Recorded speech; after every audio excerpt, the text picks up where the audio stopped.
Ada yang meragukan silsilah bahwa betul Pak Alwi ini silsilah dari Rasulullah SAW. Ada yang mengatakan karena tidak ada catatan selama 400 tahun tentang sambungan silsilah Pak Alwi ini kepada Rasulullah Muhammad SAW. Tapi apapun yang dikatakan orang, kita melihat bukti-bukti barokah. Bukti-bukti barokah dari zuriyah Ba'alwi itu. Kita merasakan sendiri. Ini semua santri kan, ngaji semua di pondok kan, semuanya merasakan barokahnya Sulam Safinah. Ini taklif dari Syekh Sayyid Salim bin Sumer Ba'alwi. Kiai-kiai sampai sekarang masih memegangi kitab yang sangat terkenal, kumpulan fatwa namanya Bughyatul Mustarsyidin. Ini taklif dari Syekh Al-Habib Abdurrahman Ba'alwi. Kita merasakan sendiri barokahnya.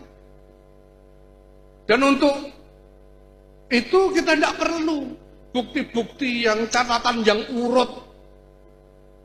Apalagi catatan silsilah yang urut ini, catatan silsilahnya Kiai Husni aja udah hilang. Di atasnya itu siapa udah tidak tahu. Tapi kita yakin bahwa Kiai Husni ini min Quraisy.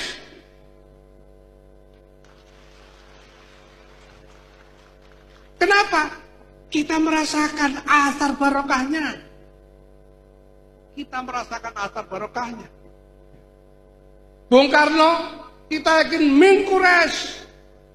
Karena kita merasakan asar barokahnya. Bagaimana mungkin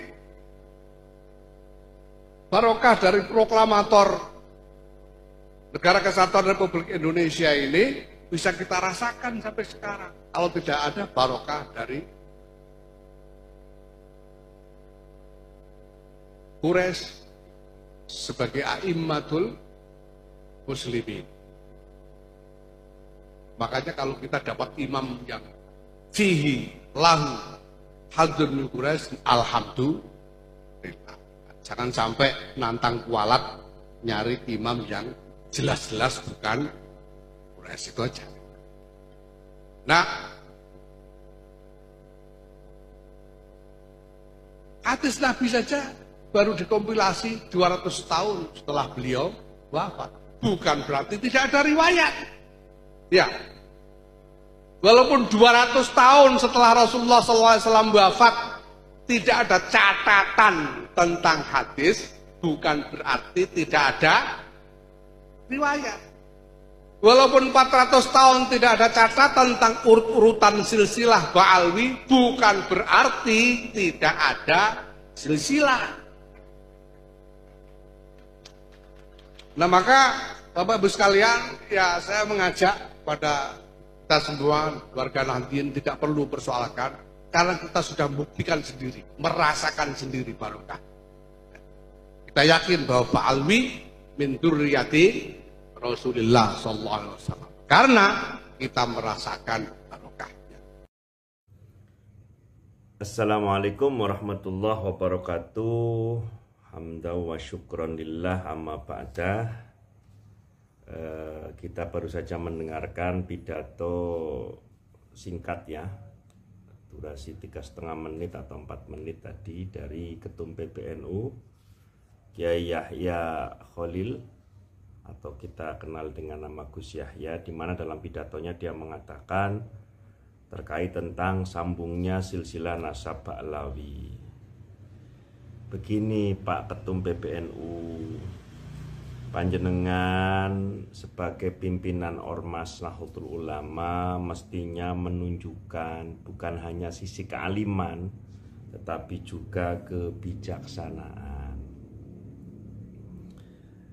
Ayolah tunjukkan data yang sharih, data yang valid tentang keabsahan nasab Ba'alwi, jangan pakai asumsi belaka. Untuk perspektif ilmu nasab, Pak Ketum, ini mesti menggunakan metode, diantaranya ada yang tertera di kitab Rosail fi Ilmil Ansab. Ini paling tidak ada 5 metode ya. Metode yang pertama adalah harus menggunakan syuhroh wal istifadhah, yakni syuhroh itu artinya populer, nasabnya istifadhah adalah menyebar dari penyebaran dan kepopulerannya di negara asalnya atau di kampung halamannya, bukan di tempat hijrahnya. Dengan cara apa? Memunculkan bukti yang bisa diakses. Dalam kitabnya ditulis min adharil bayinat. Yang kedua adanya kitab nasab yang tentunya sudah divalidasi. Yang ketiga bayinah syar'iyah atau syahidah, yakni bukti yang sah secara syariat, kesaksian dengan adanya 2 orang adil yang bersaksi. Nah, sementara sampai dengan hari ini nggak ada itu ketersambungan nasab Ba'lawi. Yang ketiga adalah i'tiraf dan iqra dari suatu qabilah. Yang ketiga i'tiraf atau ikrar dari ayahnya. Artinya apa? Secara ilmu nasab batal nasabnya Ba'lawi. Secara ilmu filologi juga gak nyambung, apalagi DNA haplonya G. Bagaimana mungkin mengaku presisi garis laki-laki jalur Imam Husain kalau haplonya G. Sementara Bani Muthalib, Bani Hashim, Quraisy, Adnani, Ismaili itu adalah haplonya J1. Begitu Pak Ketum. Yang kedua, Anda menyebut 3 kitab. Jadi kita apapun katanya, kata sampean, tapi apapun yang dikatakan orang, kita melihat bukti-bukti barokah dari Dzukhriyah Ba'alwi. Sampean itu mbok jangan ta'assub, jangan fanatik atas suatu golongan. Mbok melek sejarah, jangan merembak. Satu terkait Safinatun Najah itu kan karangan daripada Syekh Salim bin Abdullah Sumairia Hadromi, tetapi itu sangat dimungkinkan dia dari suku Kindi atau dari kelompok Al-Qatiri, bukan dari Ba'lawi. Yang kedua Sulam Taufik, pengarangnya itu Al-Hasani, silahkan ada di NU Online.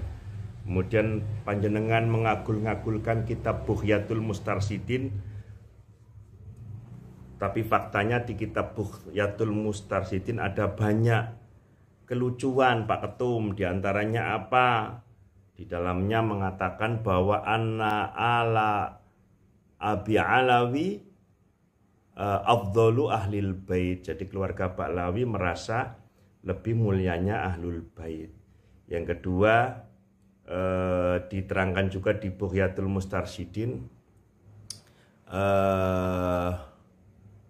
ma'ahsana fi hadza zaman min tariqati Abi Alawi. Diterangkan katanya bahwa Habib Abdullah bin Al-Haddad mengatakan di zaman ini tidak ada yang melebihi kebaikannya dari thariqah Ba'alwi. Ini sama saja merendahkan thariqah yang lain. Dan juga ada perspektif kafa'ah di situ, bahwa keturunan dari Imam Hasan Husain yang wanita itu tidak sah pernikahannya. Di dalam kitab Bughya menyatakan bahwa kafa'ah itu menjadi syarat sah nikah, sementara 4 mazhab fikih tidaklah kafa'ah menjadi syarat sah nikah. Selanjutnya panjenengan juga mengatakan tidak butuh catatan yang urut. Bahkan panjenengan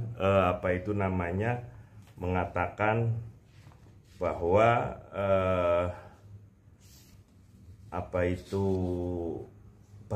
barokah dari Ba'lawi. Begini Pak Ketum, bicara barokah ilmu itu banyak sekali ya.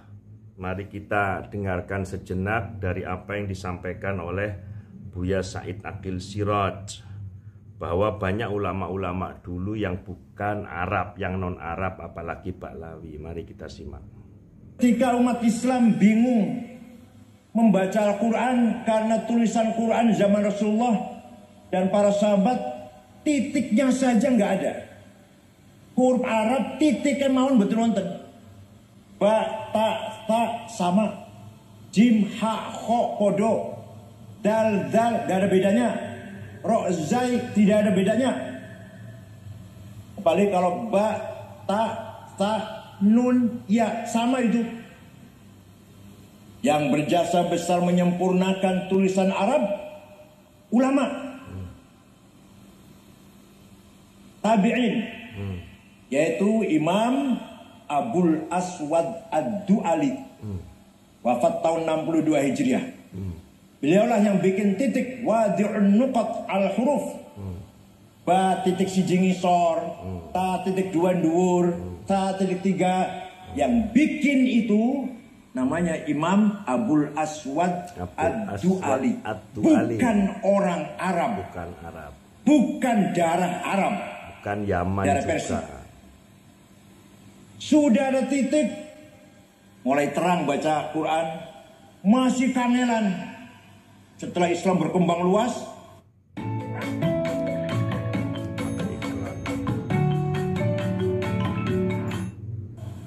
Maka ada seorang imam berjasa besar, juga berdarah Persia, namanya Imam Khalil bin Ahmad Al-Farahidi, wafat tahun 175 Hijriah. Beliaulah yang menggagas harokat fathah, domah, kasroh, fathaten, domaten, kasroten, tasdid, sukun. Itu yang bikin, bukan orang Arab. Namanya Imam Khalil bin Ahmad Al-Farahidi. Sudah ada titik, sudah ada harokat. Orang Banyumas, masuk Wonosobo ya? Terus Wonosobo. Innallaha wasi'un ngalim, insyaallah. Kalau panggil saya, Kiai Sagid Ngakil, Masya Allah, kurang asem banget. Maka ada seorang ulama yang menggagas sebuah ilmu memperbaiki baca Quran. Tajwid tilawatil Quran.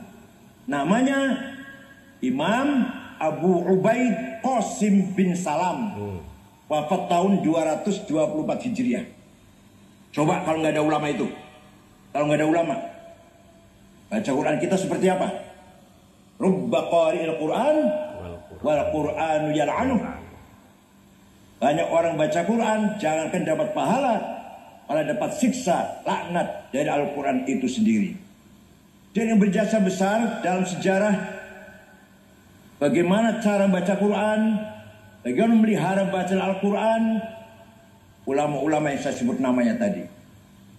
Alhamdulillah.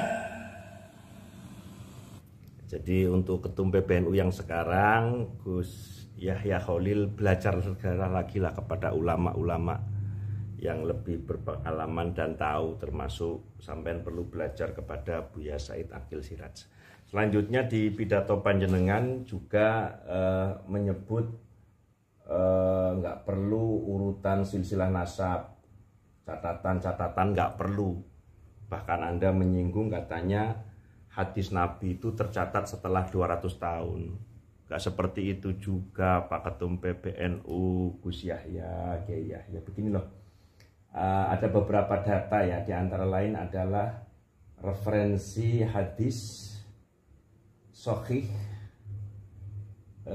Saya bacakan hadisnya. An Abdillah ibni Amr qala kuntu uktub kulla syai'in asma'hu min Rasulillah sallallahu alaihi wasallam uridu khifdahu fanahaitani Quraisy wa qalu ataktab kulla syai'in tasma'uhu wa Rasulullah sallallahu alaihi wasallam basyarun yatakallam fil ghadab war rudha famsaktu an kitab fadzakartu dzalika li Rasulullah sallallahu alaihi wasallam fa asyara bi isbihi ila fihi faqala uktub fa walladhi nafsi bi yadihi ma yakhruju minhu illa haqq. Artinya dari Abdullah bin Amr, ia berkata, aku menulis segala sesuatu yang aku dengar langsung dari Rasulullah sallallahu alaihi wasallam karena ingin menghafalnya. Maka orang Quraisy melarangku. Mereka berkata, apakah kamu menulis segala sesuatu yang kamu dengar dari Rasulullah, sedangkan beliau adalah manusia yang berbicara dalam keadaan marah dan juga senang? Maka aku pun berhenti menulis. Kemudian aku sampaikan hal itu kepada Rasulullah SAW, lalu beliau menunjuk ke mulut beliau dan bersabda, tulislah, demi zat yang jiwaku berada di tangannya, tidak ada yang keluar dari mulut ini kecuali kebenaran. Hadis riwayat Abu Dawud, nomornya 3646. Artinya apa? Bahwa hadis ini ditulis langsung oleh sahabat Nabi yang bernama Abdullah bin Amr. Artinya bahwa rijalul hadis, silsilah hadis sambung periwayatannya. Adapun nasab Ba'lawi, silsilah Ba'lawi jelas sampai dengan hari ini. Pak Ketum PBNU yang saya hormati, yang saya muliakan, hanya mentok pada catatan Syekh Ali Abu Bakar Asyakran, nama kitabnya Al-Burqatul Muthiqah, dan itu pun diambil dari Min Tarikhil Janadi, dari kitab sejarahnya Syekh Janadi, yakni kitab As-Suluk fi Tabaqati Ulama'i wal Muluk. Artinya apa? Tidak ada catatan yang tersambung silsilah bahwa Ubaid itu putranya Sayyid Ahmad bin Isa, mentok di abad 9. Nggak ada bukti yang sorih. Catatan abad 8 tidak ada, 7 tidak ada, 6 tidak ada, 5 tidak ada, dan 4 tidak ada. Sehingga silsilah nasab Habib Ba'lawi ke Rasulullah SAW, kesambungan Ubaid ke Sayyid Ahmad bin Isa itu kosong selama 5 abad. Begitu Pak Ketum PBNU, mohon panjenengan lebih bijak, kembali kepada khazanah keilmuan. Saya tutup komentar saya atas pidato panjenengan dengan dua pendapat ulama dari tabi'ut tabi'in. Yang pertama adalah Abdullah bin Mubarak yang wafat tahun 181 Hijri. Beliau mengatakan, rubba alimin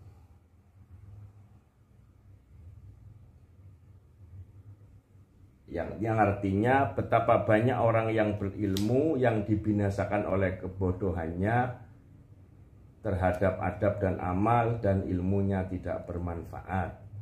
Kemudian Sufyan Ats-Tsauri yang wafat di tahun 161 Hijri, dikutip dalam kitab Khilyatul Aulia karya Abu Nuaim, innamal ilmu idza nafa'a innama huwa nurun yuqdhafu fil qalbi. Sesungguhnya ilmu itu yang sejati adalah yang memberi manfaat.